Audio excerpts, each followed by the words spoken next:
ভারতে অভিবাসী আইন কঠোর হওয়ায় দেশে ফিরতে মরিয়া বাংলাদেশিরা। সেই লক্ষ্যে মঙ্গলবার পশ্চিমবঙ্গ সীমান্তে বিএসএফের চেকপোস্টে জড়ো হন শতাধিক মানুষ। তবে নথি সংক্রান্ত জটিলতায় পরিবার নিয়ে সীমান্তেই ভোগান্তিতে দিন কাটছে তাদের।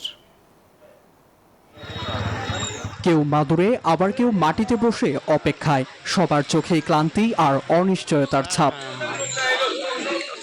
মঙ্গলবার পশ্চিমবঙ্গের উত্তর 24 পরগনার বসিরহাট মহকুমার হাকিমপুর সীমান্তে জড়ো হন শতাধিক বাংলাদেশি। তোড়জোড় ভারতীয় সীমান্তরক্ষী বাহিনী বিএসএফ এর অনুমোদন নিয়ে নিজ ভূম বাংলাদেশে ফেরার।